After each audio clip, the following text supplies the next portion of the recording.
नमस्कार, news India देख रहे हैं आप। मैं हूं आपके साथ सपना। शुरुआत करेंगे देवभूमि की खबरों का। उत्तराखंड में धामी सरकार के 4 साल पूरे। 7 मार्च को हरिद्वार में कार्यक्रम का आयोजन। बैरागी कैंप क्षेत्र में कार्यक्रम की तैयारी हुई तेज। मुख्य अतिथि होंगे केंद्रीय गृह मंत्री अमित शाह। उत्तराखंड सरकार के 4 साल पूरे होने के उपलक्ष्य में 7 मार्च को हरिद्वार में सरकार और संगठन बड़ा कार्यक्रम आयोजित करने जा रही है। 7 मार्च को हरिद्वार के बैरागी कैंप क्षेत्र में सरकार के 4 साल के कार्यकाल पर कार्यक्रम की तैयारी शुरू हो गई है। केंद्रीय गृह मंत्री अमित शाह इस कार्यक्रम के मुख्य अतिथि रहेंगे। मुख्यमंत्री पुष्कर सिंह धामी ने कार्यक्रम के बारे में जानकारी दी है। राज्य सरकार ने इन 4 सालों में जो कार्य किए हैं, प्रधानमंत्री नरेंद्र मोदी के नेतृत्व में उत्तराखंड राज्य ने जो प्रगति की है, इसकी विस्तृत प्रदर्शनी और योजनाओं का जिक्र होगा। केंद्रीय गृह मंत्री अमित शाह कई नई योजनाओं का शुभारंभ भी करेंगे। इस कार्यक्रम को भव्य बनाने के लिए सभी तैयारियां शुरू कर दी गई हैं।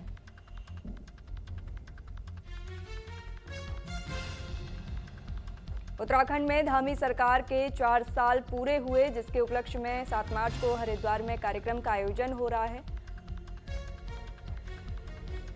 7 मार्च को हरिद्वार में ये कार्यक्रम आयोजित किया जा रहा है। बैरागी कैंप क्षेत्र में कार्यक्रम की तैयारी तेज है और मुख्य अतिथि केंद्रीय गृह मंत्री अमित शाह होंगे और कार्यक्रम को भव्य बनाने के लिए तैयारियां तेज कर दी गई हैं। उत्तराखंड में धामी सरकार के 4 साल पूरे हुए हैं। उत्तराखंड राज्य ने जो प्रगति की है, इसकी विस्तृत प्रदर्शनी और योजनाओं का जिक्र होगा। केंद्रीय गृह मंत्री अमित शाह कई नई योजनाओं का शुभारंभ भी करेंगे। इस कार्यक्रम को भव्य बनाने के लिए सभी तैयारियां शुरू कर दी गई हैं।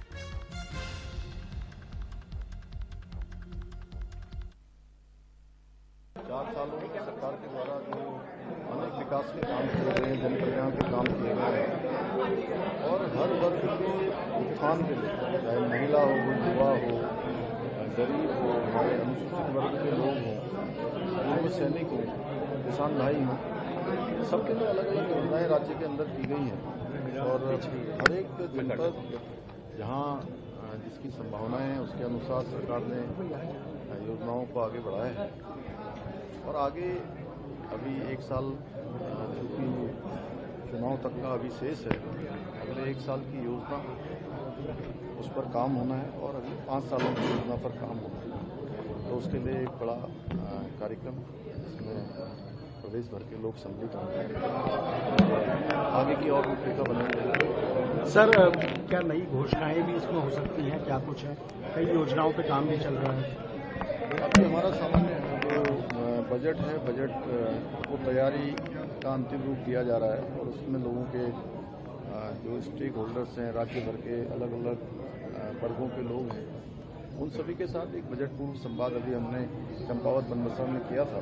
दूसरा संवाद हम पौड़ी में करने वाले हैं और जो लोगों के सुझाव है उसके आधार पर हमारा बजट सभी के लिए एक सर्वस्पर्शी बजट बने और भारत सरकार का जो सामान्य बजट प्रस्तुत हुआ है वो हमारे लिए एक दिशा होती है, उसी दिशा के अनुरूप हम लोग काम करेंगे। देहरादून में प्रदेश स्तरीय बैठक का आयोजन हुआ। पंडित दीनदयाल उपाध्याय प्रशिक्षण महाअभियान की यह बैठक है। बैठक में मुख्यमंत्री पुष्कर सिंह धामी शामिल हुए। प्रदेश भर से आए कार्यकर्ताओं की बड़ी भागीदारी हुई। परिस्थितियों के अनुसार कार्यकर्ताओं के राय पर निर्णय। देहरादून में आयोजित पंडित दीनदयाल उपाध्याय प्रशिक्षण महाअभियान के तहत प्रदेश स्तरीय बैठक में मुख्यमंत्री पुष्कर सिंह धामी ने भाग लिया। कार्यक्रम में प्रदेश भर से आए कार्यकर्ताओं के साथ संगठन की मजबूती और सरकारी योजनाओं के प्रभावी क्रियान्वयन पर चर्चा की गई। बताते चलें कि इस दौरान मुख्यमंत्री ने कहा कि कार्यकर्ताओं से संवाद पार्टी की कार्यशैली का अहम हिस्सा है। उनके माध्यम से सरकार को जमीनी फीडबैक मिलता है, जिससे योजनाओं और प्रशासनिक कार्यप्रणाली को और बेहतर बनाने में मदद मिलती है। उन्होंने कहा कि परिस्थितियों के अनुसार कार्यकर्ताओं की राय पर निर्णय लिए जाते हैं।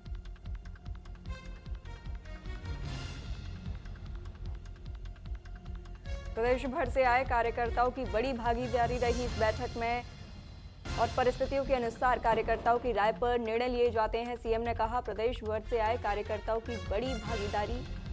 देहरादून में प्रदेश स्तरीय बैठक का आयोजन किया गया, जिसमें मुख्यमंत्री पुष्कर सिंह धामी शामिल हुए।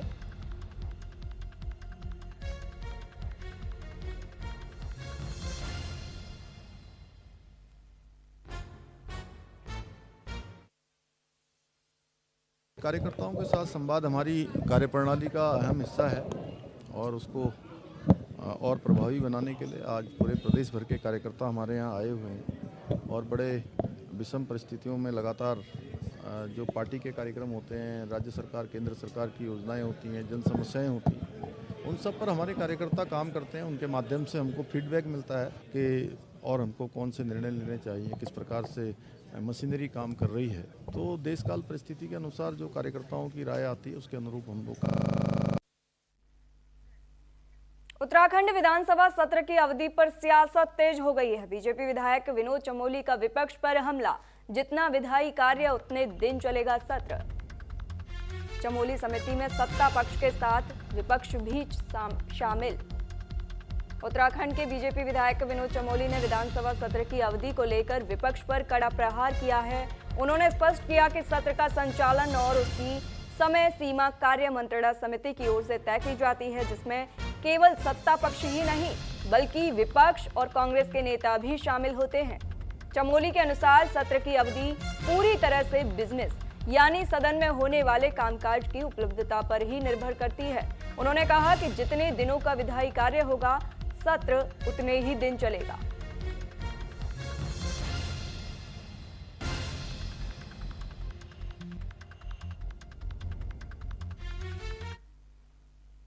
सत्र आहूत होने के बाद जो कार्य मंत्रणा समिति है वो उसके कार्यक्रम तय करती है, किस दिन पर क्या विषय आएंगे और कितने विषय आएंगे, और उसके आधार पर सत्र आगे बढ़ता है।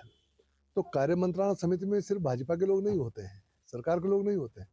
कार्य मंत्रणा समिति में नेता प्रतिपक्ष भी होते हैं, कांग्रेस के लोग भी होते हैं। ये सब मिलके अगले दिन का टास्क तय करते हैं, उसके आधार पर सत्र आगे बढ़ता है। और सत्र चलाने के लिए बिजनेस की आवश्यकता है कि सत्र में कामकाज की आवश्यकता है। अब जितने दिनों का काम हमारे पास होगा निश्चित तौर पर उतने दिन तक ही सत्र चलाया जा सकता है।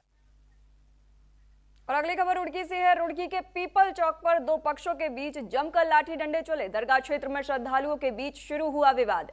मौके पर अफरा तफरी मची, एक महिला गंभीर रूप से घायल हो गई और घटना का वीडियो सोशल मीडिया पर जमकर वायरल हो रहा है। आपको बता दें, हरिद्वार के पिरान कलियर में मामूली विवाद ने हिंसक रूप ले लिया, जहां पीपल चौक पर दो पक्षों के बीच जमकर लाठी डंडे चले। दरअसल दरगाह क्षेत्र में श्रद्धालुओं के बीच ये विवाद शुरू हुआ और देखते ही देखते ये विवाद मारपीट में बदल गया, जिससे मौके पर अफरा तफरी का माहौल पैदा हो गया। वहीं मारपीट में एक महिला गंभीर रूप से घायल हो गई। घटना का वीडियो सोशल मीडिया पर जमकर वायरल हो गया। वहीं सूचना मिलते ही पुलिस भी मौके पर पहुंची और पुलिस ने मामले की जांच शुरू कर दी है। साथ ही खुलेआम सड़कों पर चलती लाठियों ने कानून व्यवस्था पर सवाल खड़े कर दिए हैं। बता दें, घटना का वीडियो सोशल मीडिया पर जमकर वायरल हो गया है और इस विवाद ने इतना हिंसक रूप ले लिया जिसमें एक महिला गंभीर रूप से घायल हो गई और दरगाह क्षेत्र में श्रद्धालुओं के बीच अफरा तफरी का माहौल पैदा हो गया। मामूली विवाद ने हिंसक रूप ले लिया जिसमें एक महिला गंभीर रूप से घायल हो गई। पीपल चौक पर दो पक्षों के बीच जमकर लाठी डंडे चले।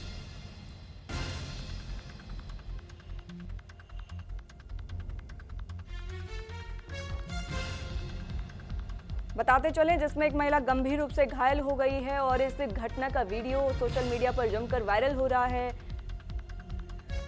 और जिससे मौके पर अफरा तफरी का माहौल पैदा हो गया। हरिद्वार में कुंभ मेला 2027 की तैयारियां तेज हैं। मुख्य सचिव आनंद वर्धन ने डामखोटी में बैठक की, व्यवस्थाओं को समय से पूरा करने के निर्देश दिए। कुंभ 2027 को भव्य और व्यवस्थित बनाने का लक्ष्य है। हरिद्वार में कुंभ मेला 2027 को भव्य और व्यवस्थित बनाने की तैयारियां अब तेज रफ्तार पकड़ चुकी हैं, जिसको लेकर प्रशासन अलर्ट मोड पर आ गया है। साथ ही आगामी दिनों में केंद्रीय गृह मंत्री अमित शाह के प्रस्तावित दौरे को देखते हुए प्रशासन पूरी तरह अलर्ट मोड पर दिखाई दे रहा है। इसी क्रम में उत्तराखंड के मुख्य सचिव आनंद वर्धन ने डामखोटी पहुंचकर अधिकारियों के साथ विस्तृत समीक्षक बैठक की और मेला क्षेत्र का स्थलीय निरीक्षण किया। वहीं अधिकारियों को स्पष्ट निर्देश भी दिए।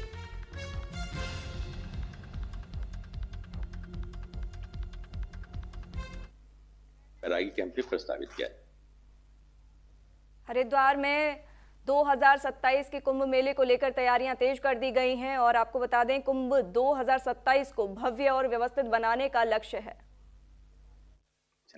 गृह मंत्री जी का भ्रमण प्रस्तावित है मार्च के प्रथम सप्ताह में, तो उसी की तैयारी के लिए और साइट इंस्पेक्शन के लिए सभी अधिकारियों के साथ और जो इवेंट मैनेजर्स हैं उनके साथ बैठक की गई और यहाँ पे भ्रमण किया गया। तो उसी की तैयारी के लिए आज हम हरिद्वार आए थे। बैरागी कैंप भी होने वाला है, अभी बैरागी कैंप भी प्रस्तावित किया जा रहा है। कब होने का है? मार्च के प्रथम सप्ताह में। आज निरीक्षण भी किया गया सर। हाँ, नहीं, किस तरह से क्या तैयारी करनी है, किस तरह से होना है, वो उसकी तैयारी के लिए सारे निरीक्षण किया गया, स्थल निरीक्षण। उत्तराखंड में 4 धाम यात्रा की शुरुआत से पहले मुख्यमंत्री पुष्कर सिंह धामी के निर्देशों पर यात्रा सुरक्षित और व्यवस्थित बनाने के लिए तैयारियां शुरू हो चुकी हैं। भीड़ प्रबंधन, ट्रैफिक और कानून व्यवस्था के साथ साथ यात्रियों को मूलभूत सुविधाएं सरकार की प्राथमिकता हैं। वहीं पहले सेवा को सुरक्षित बनाने के लिए भी इस बार जोर दिया गया है। बीते साल 4 धाम यात्रा हेली सेवा में 5 प्रमुख बड़े हादसे हुए थे, जिसमें 13 लोगों ने अपनी जान गंवाई थी, जिसको देखते हुए उत्तराखंड नागरिक उड्डयन विकास प्राधिकरण की ओर से सुरक्षा व्यवस्था और तकनीकी इंतजाम बेहतर किए गए। हेली सेवाओं के लिए 3 साल पहले 2023 में किए गए टेंडर की अवधि 2025 में समाप्त हो चुकी है। ऐसे में 2026 की 4 धाम यात्रा के लिए नई एविएशन कंपनियों के चयन के लिए नए टेंडर जारी किए जाएंगे। इसके साथ ही हेलीकॉप्टर शटल सेवाओं की संख्या 30% कम की गई है। वहीं एयर ट्रैफिक कंट्रोल के साथ लाइव ट्रैकिंग का कार्य किया जाएगा, जिससे यह सुनिश्चित किया जाए कि कोई भी नागरिक उड्डयन महानिदेशालय के नियमों का उल्लंघन न कर सके।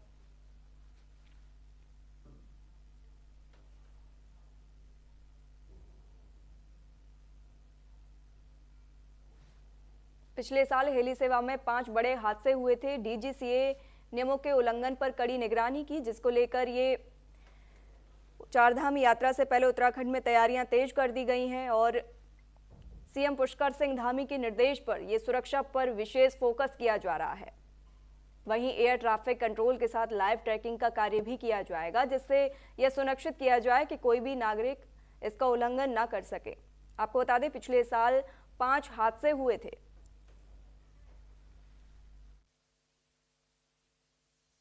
में हम लोगों ने टेंडर फ्लोट कर दिया है और बिड में प्री बिड मीटिंग में जो रिस्पॉन्सेज आए हैं तो हमारे कॉरिजेंडम भी अभी जारी होने वाले हैं।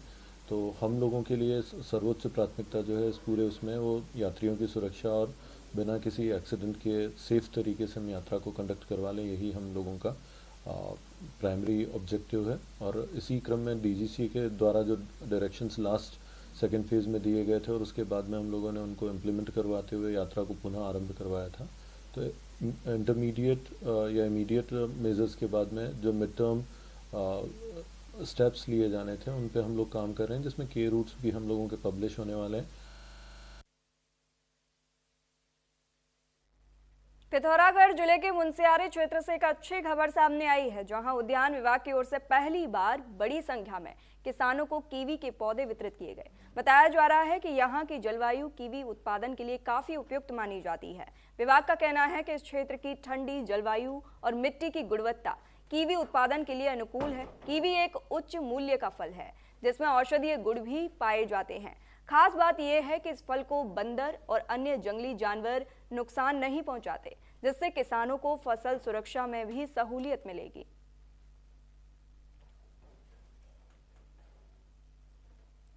उद्यान विभाग ने कीवी के पौधे वितरित किए। आपको बता दें किसानों को काफी सहूलियत मिलेगी। बड़ी संख्या में किसानों को कीवी के पौधे वितरित किए गए। मेरी रुचि प्रारंभ से ही बागवानी और कृषि में काफ़ी अधिक रहा था। मैं क्योंकि कृषि प्रधान परिवार से ही संबंधित था। मैं रिटायरमेंट के बाद मैंने मत्स्य पालन उद्योग की ओर ध्यान दिया और इसमें मुझे काफ़ी सफलता मिली। साथ ही मुझे बागवानी का भी काफ़ी शौक़ है। मेरे घर में माल्टा और नींबू नारंगी के काफ़ी पेड़ हैं और लेकिन उद्यान विभाग की तरफ से आज उद्यान कार्यालय मुनस्यारी में निःशुल्क कीवी के पौधों का वितरण हुआ था। ये आज जो उद्यान विभाग की ओर से सीमांत क्षेत्र के जो काश्तकार हैं उनको कीवी के पौधे वितरित किए जा रहे हैं। मैं विभाग से ये अनुरोध करना चाहूँगा कि जिस प्रकार न्यूजीलैंड में इस वृक्ष का बहुत अच्छी क्वालिटी में उत्पादन होता है, उसी प्रकार मुनस्यारी जैसे हाई एल्टीट्यूड क्षेत्र में भी इस प्रकार के जो तमाम जो काश्तकार है उनको भी अधिक से अधिक पौधे मुहैया कराए जाने चाहिए, ताकि जो हमारे जो स्थानीय जो बेरोजगार हैं, पढ़े लिखे बेरोजगार हैं, उनको भी एक रोजगार का माध्यम बना सकें। आज जो है हमारे विभाग उद्यान संवर्धन केंद्र मुनस्यारी में मुख्य उद्यान अधिकारी के निर्देश के अनुसार हम लोग जो सारे कृषकों में निःशुल्क कीवी के पौधे वितरण कर रहे हैं। और मैं अपना आजीविका बढ़ाने के लिए मैं कृषि विभाग पे आई हूँ, क्योंकि यहाँ आज कीवी के पौधे वितरित हो रहे हैं और मैं किसानी संबंधित किसानी हूँ और वहाँ ढुनामानी में बहुत सारे खेतीबाड़ी करते हैं, क्योंकि हम लोग वहाँ अपना आजीविका बढ़ाने के लिए हम कीवी के पौधे लेने के लिए कृषि विभाग में आए हैं और हम लोग अपना आजीविका आगे बढ़ाना चाहते हैं। धन्यवाद। साल 2012-13 में रहे मुख्यमंत्री विजय बहुगुणा की ओर से लोहाघाट महाविद्यालय में लॉ कॉलेज खोलने की घोषणा लोहाघाट के रामलीला मंच से की गई थी, जो बरसों बाद भी घोषणा की घोषणा रह गई है। जिले के कई युवा लॉ कर वकालत में अपना भविष्य ढूंढ रहे हैं या न्यायिक सेवा में जाना चाहते हैं, पर जिले में लॉ कॉलेज न होने के कारण उनके सपने ही रह जाते हैं। जो युवा लॉ कर रहे हैं उन्हें काफी मोटी रकम खर्च कर दूसरे शहरों के कॉलेज में लॉ करना पड़ रहा है। मामले को लेकर लोहाघाट विकास संघर्ष समिति ने समिति अध्यक्ष विपिन गोरखा के नेतृत्व में लोहाघाट के गांधी चौक में गांधी मूर्ति के सामने लॉ कॉलेज निर्माण की मांग को लेकर 3 दिवसीय धरना प्रदर्शन शुरू कर दिया है। लोहाघाट विकास संघर्ष समिति के इस आंदोलन को भारतीय किसान यूनियन, पूर्व सैनिक लीग संगठन, यूकेडी, कांग्रेस और सामाजिक कार्यकर्ताओं ने अपना समर्थन दिया।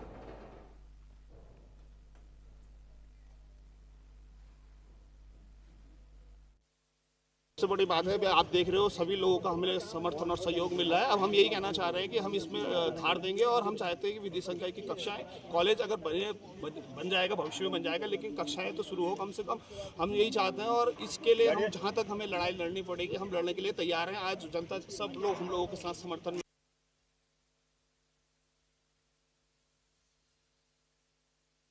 लोहाघाट विकास संघर्ष समिति ने जो ये लॉ कॉलेज के लिए धरना दिया है, ये मांग बहुत जायज़ है। इसकी घोषणा बहुत पहले हो चुकी है और हमें जो हमारे क्षेत्रीय युवा हैं और हमारे नगर के युवा हैं, जो भी हमारे युवा लोग हैं, हमें उनका दर्द है। हम ये चाहते हैं कि हमारे बच्चे बाहर न जाएं, देहरादून न जाना पड़े, अल्मोड़ा न जाना पड़े। उनकी जब घोषणा हुई है तो उनकी व्यवस्था लोहाघाट में हो और वो लोहाघाट से लॉ करें और हमारे क्षेत्र का विकास हो, क्योंकि लोहाघाट वैसे भी 3 विकास खंडों का केंद्र है और सबसे बड़ा डिग्री कॉलेज लोहाघाट में है और सबसे ज़्यादा छात्र संख्या लोहाघाट डिग्री कॉलेज में है। लॉ की कक्षाएं चलना अति आवश्यक है, क्योंकि अगर यहाँ का बच्चा इस क्षेत्र में कुछ करना चाहता है तो उसे बाहर जाना पड़ता है, लेकिन वो आर्थिक रूप से सक्षम नहीं रहते हैं, क्योंकि लोहाघाट शहर ये पूरा जनपद ग्रामीण परिवेश के ऊपर टिका हुआ है। और हम चाहते हैं कि अगर ऐसे कक्षाओं के लॉ क्लासेज यहाँ पे चालू की जाएंगी तो हमारा हर बच्चा इसको करने की कोशिश करेगा और एक अपना नया उनकी अपनी प्रैक्टिस भी होगी, अपना नया रोजगार भी मिलेगा और एक जन जागृति क्षेत्र के ऊपर आएगी। तत्कालीन शासन प्रशासन उसके बाद उन्होंने इस पर अमल नहीं करा। हमारे यहाँ जो स्मार्ट क्षेत्र है, यहाँ के युवा को बाहर जाना पड़ता पढ़ने के लिए, उन्हें यहाँ की आर्थिक स्थिति सही नहीं होती, हमें बहुत दिक्कतों का सामना करना पड़ता है। हमारा शासन प्रशासन जो घोषणा मुख्यमंत्री द्वारा की गई है वो लॉ कॉलेज की मांग पूरी करी जाए, अन्यथा ये आंदोलन बहुत रूप लेगा और इससे बहुत ही दिक्कतों का सामना करना पड़ेगा। चंपावत जिले के लोहाघाट के रिकेश्वर शमशान घाट में आजकल गंदगी का ढेर लगा हुआ है। घाट में जगह जगह अधजली लकड़ियां और गंदगी बिखरी पड़ी है, जिस कारण दूषित लोहावती नदी और भी अधिक दूषित हो रही है।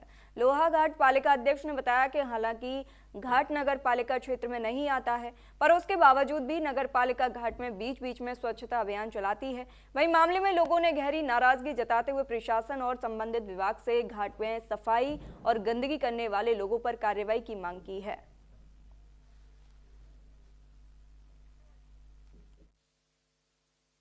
जल्दी ही इसमें राजस्व विभाग और वन विभाग के साथ, वन निगम के साथ एक मीटिंग की जाएगी और जिसमें जो भी लकड़ी की टाल से लकड़ी लेके जाता है उसका मोबाइल नंबर, उसका पता पूछ करके अगर कोई गंदगी छोड़ के जाता है तो उसमें चालानी कार्रवाई की जाएगी। क्योंकि बार बार वहाँ पर एक चेतावनी बोर्ड भी लगा है नगर पालिका द्वारा कि अगर आप शवदाह करते हैं, शवदाह के उपरांत वहाँ पर स्वच्छता अभियान का विशेष ध्यान रखें। क्योंकि जो हमारे पूर्वज लोग हैं उनका अंतिम वहीं पर जो भी लास्ट दर्शन होते हैं वहीं पर होते हैं, उसके बाद सब पंचतत्व में विलीन हो जाते हैं। तो मैं सभी लोगों से हाथ जोड़ के विनती करता हूं कि जो भी अपने गांव से या अपने अगल बगल से या कहीं भी किसी भी क्षेत्र से आते हैं शवदाह करने के लिए, शवदाह कराइए और अंत में उस स्थान पर स्वच्छता का विशेष ध्यान रखिए। रुड़की स्थित कोर यूनिवर्सिटी में द्वितीय दीक्षांत समारोह उत्साह और गरिमा के साथ आयोजित किया गया। कार्यक्रम में उत्तराखंड के राज्यपाल लेफ्टिनेंट जनरल गुरमीत सिंह मुख्य अतिथि के रूप में शामिल हुए और विद्यार्थियों को उपाधियां प्रदान की। इस दौरान राज्यपाल ने कहा कि शिक्षा केवल डिग्री नहीं बल्कि राष्ट्र निर्माण और समाज सेवा की आधारशिला है। उन्होंने युवाओं से आत्मनिर्भर भारत के निर्माण में योगदान देने का आह्वान किया और कहा कि आज का युवा जागरूक होकर देश को नई दिशा दे रहा है। कार्यक्रम में विशिष्ट अतिथि एनके गोयल, चेयरमैन जेसी जैन और श्रेयांश जैन सहित विश्वविद्यालय परिवार मौजूद रहा।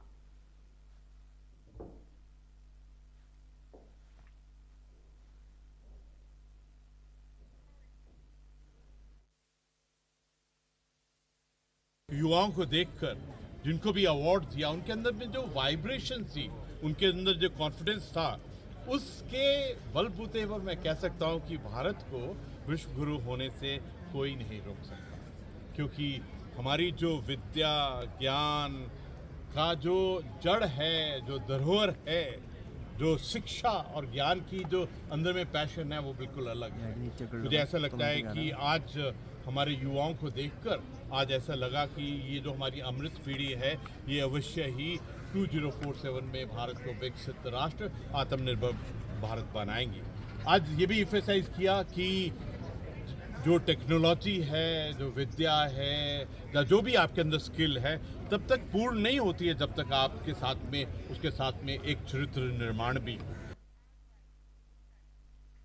हरिद्वार के लक्सर में भीषण सड़क हादसा देखने को मिला, जहां तेज रफ्तार गन्ने से भरे ट्रैक्टर ट्रॉली ने बाइक को जोरदार टक्कर मार दी।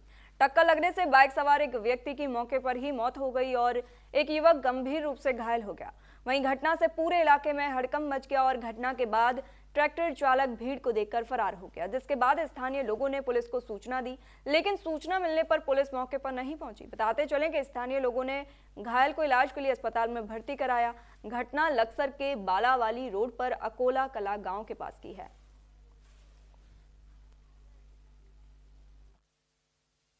अपनी छोटी लड़के की भाई की बहू को खाने के लिए बच्चा पैदा हुआ था लड़का, उनके लिए खाना लेकर आ रहे थे।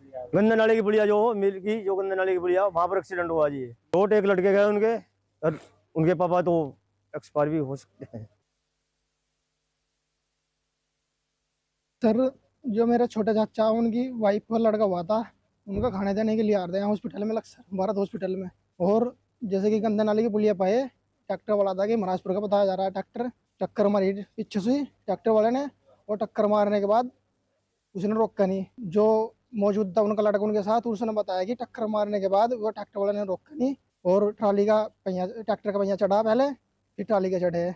और मैंने वीडियो बनाई है सारी, मेरे पास सारा प्रूफ है। उसके बाद ट्रैक्टर वाले ने कुछ लड़कियों को धमकी भी दी, समय पे कोई उन्होंने ट्रीटमेंट नहीं मिला। लोगिंदर है उनका नाम। और फिलहाल इस बुलेटिन में इतना ही, रुकते हैं एक छोटे से ब्रेक के लिए।